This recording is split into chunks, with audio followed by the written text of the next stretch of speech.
Reka tubifurize ibihe byiza bakunzi ba Biza TV Rwanda aho muri hose. Reka tuvuze kandi ikaze mwese mukoze subscribe aka kanya mwese muze kureba ibiganiro bitandukanye n'amakuru atandukanye aba aca hano kuri Biza TV Rwanda.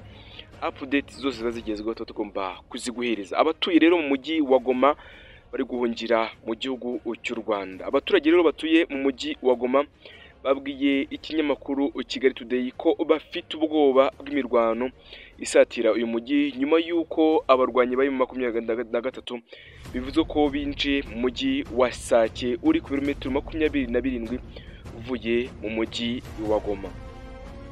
Nitwa Eric Nshimimana, naho iyi ni Biza TV Rwanda muri kumwe. Ubuvumbuzi, ubushakashatsi, ubucukumbuye, siyanse ndetse n'ubumenyi bw'isi byose n'ahandi babikura atari ku Biza TV Rwanda. Amateka y'isi, byaranze isi, amateka y'abanyapolitike bakomeye cyane, ibyamamare muri politiki n'imikino n'imyidagaduro, byose tuzabiguha kandi umenye indwara zicaracara ziri ku isi uzazimenya kugira ngo umenye n'uko wazirinda.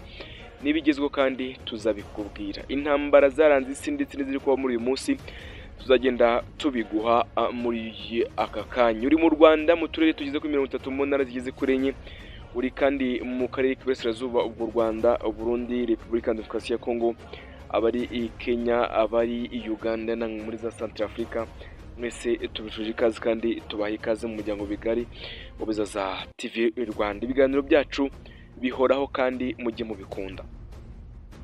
Abanyamakuru rero bakorera mu mujyi wa Goma babwiye ikinyamakuru cya Kigali Today ko abarwanyi bari mu 23 binjiye muri Isake mu masaha ya saa moya, bituma abaturiye batangira abahaturi bose batangira guhungira mu mujyi wa Goma. Ababyeyi kandi batuye mu nkengero za Mugunga ndetse na Mubambiro basabwe gucyura abana bari bagiye ku mashuri yabo. Umwe mu babyeyi kandi babwiye ikinyamakuru cya Kigali Today ati umuyobozi ushinzwe uburezi muri Kivu y'Amajyaruguru yohereje ubutumwa ko amashuri afunga ubu kandi mvuye kuzana umwana mu rugo avuga ku ishuri. Uyu mubyeyi kandi utuye Keshoro avuga ko bafite ubwoba kuko ingabo nyinshi zirimo guhunga urugamba muri rusange. Dutegereje kandi ikurikiraho abasirikari benshi barimo guhunga urugamba. Abasirikari b'abanyamahanga Wagner bari mu Bambiro bamaze gufunga imizigo baragiye. Urumva twizeye iki? Amabombi kandi arimo kuvugira Sake ndetse no mu nkengero zaho arumvikana mu Rwanda, ndetse kandi n'abanyarwanda bajya gukorera mu mujyi wa Goma bagabanyije ingendo zabo za buri munsi. Ku masaha ya saa yine abanyarwanda nibo baba ari benshi bajya i Goma, ariko ku mupaka munini hari imirongo miremire cyane y'abanyekongo baza mu gihugu cy'u Rwanda barimo barahunga imirwano. Bamwe kandi bari ku murongo, hariho abanyekongo ndetse n'abanyamahanga bafite ibikapu bitaremereye basa naho bari guhunga baza mu Rwanda. Imodoka kandi zitwara abanyekongo bajya Bukavu, Uvira ndetse na Bujumbura ziyongereye ku mupaka munini uhuza Goma ndetse na Gisenyi. Ku mupaka kandi muto uhuza Goma na Gisenyi abantu barambuka bajyana ibicuruzwa i Goma. Abanyarwanda bavuganye na Kigali Today bavuga ko batarenga biribiri bataragira kure cyane. Ntabwo rero twizeye umutekano wacu mu mujyi wa Goma muri rusange. Turimo kugeza ibicuruzwa hafi y'umupaka tukigarukira tukagaruka, ntabwo twahizera. Nubwo kandi abinjira mu Rwanda aribo benshi, hari abarimo kujya i Goma, ariko abenshi n'abafite ibyangombwa bya Repubulika Demokarasi ya Kongo. Imirwa kandi ikomeye hagati y'abarwanyi ba M23 n'ingabo za Repubulika Demokarasi ya Kongo FARDC iri kubera mu nkengero ya Sake ndetse na Mugunga. Impunzi kandi nyinshi zirimo kwerekeza mu mujyi wa Goma zihunga. imirwano isatira umujyi wa Goma nyuma y'uko M23 ifashe ibice byerekeza muri Kivu y'Amajyepfo, aho kandi bivuga ko abarwanyi bageze ku birometero 32 uvuye mu mujyi wa Goma werekeza i Bukavu. Mu masaha kandi ya saa sita ibi imodoka byinshi cyane by'igisirikare cya FARDC byongeye kandi kwerekeza ku rugamba mu nkengero za Sake, ahari kumvikana urusaku rw'amabombe aturika cyane anateye n'ubwoba. Uretse Sake kandi ndetse na Minova biravugwa ko abarwanyi bari mu 23 binje ku kirwa cya Matanda cyegeranye na Nzuro, ibi ikomeje gutera ubwoba abatuye mu mujyi wa Kongo hariya muri Repubulika ya Demokarasi ya Kongo muri rusange. Abatuye rero mu mujyi wa Goma ubwoba ni bwose burimo buragera mu maso, mu mitima ndetse no mu maguru, barimo baratitira kubera iyi mirwano iri kuvuza ubuhuha.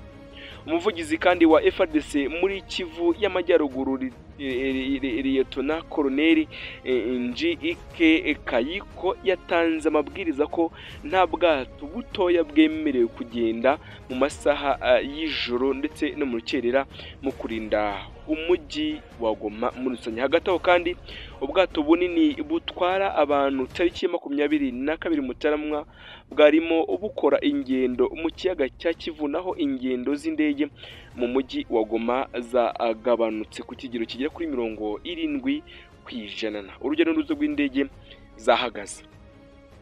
Ikibuga kandi cy'indege cya Goma gisanzwe cyakira indege cyangwa se igaruka mu minota 30, ariko ubu isaha irashira ikarenga nta ndege ihaguye cyangwa se ngo ihahaguruke. Impungenge kandi ku batuye umujyi wa Goma ni nyinshi cyane, ndetse n'abajyana ibicuruzwa mu mujyi wa Goma imodoka zabo ntizirimo kwambuka, inyinshi ziri mu mujyi wa Gisenyi muri rusange. Nureba ku mashusho ari gusohoka ku bitangazamakuru bitandukanye aragaza ko umujyi rwose hari ya Sake winja muri Goma rwose ibimodoka by'ifaru ari byinshi cyane kandi bitonze umurongo. Abasanzwe kandi bafite ibigo bicumbikira amakamyo ajya muri Kongo bivuga ko imodoka zitarimo kwambuka cyane bitewe no gutinya umutekano muke uri hariya Igoma muri Repubulika Iharanira Demokarasi ya Kongo. Imirwa kandi irakomeje ku mpande za Masisi ndetse na Rubero, mu gihe kandi bivuga ko abandi barwanyi bari mu 23 bakomereje kwerekeza i Butembo, mu gihe abandi bari kumanuka muri Kivu y'Amajyepfo, naho abandi bakagana muri Masisi berekeza i Walikale.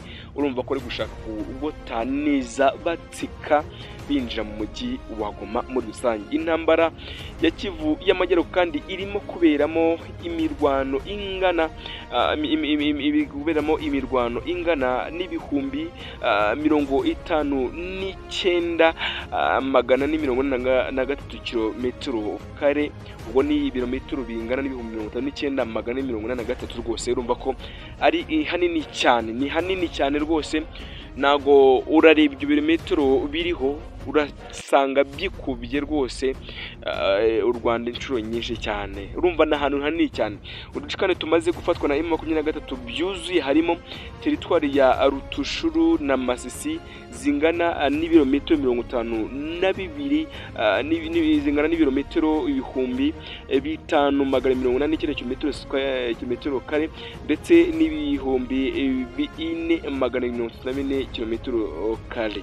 Masisi kandi Nyiragongo ingana no kuri kilometero 336, ubwo ni kilometero square nyine kilometero kare yurebye aho bari kurwanira muri rusange. Imirwano kandi ikomeje muri teritwari ya Walikale ingana na ibirometero 23,475 kilometero square, naho Rubero ikaba ingana n'ibihumbi 18,96 kilometero square, mu gihe kandi Beni yo ingana na kilometero square ingana n'ibihumbi 7,484. Imirwano iri kubera muri Repubulika ya Demokarasi ya Kongo ikomeje kuba yavutsa ubuhuha kandi ikomeje kuba yatwara ibintu ndetse n'abantu muri rusange. Nitwa Eric Nshimiyimana, wowe ukomeza ukore subscribe ukoresha ku biganiro byacu tukugezaho bya buri munsi na documentary, jya ukomeza ukore subscribe maze tujye tubana umunsi ku munsi. Nayindi neguza nawe utaha.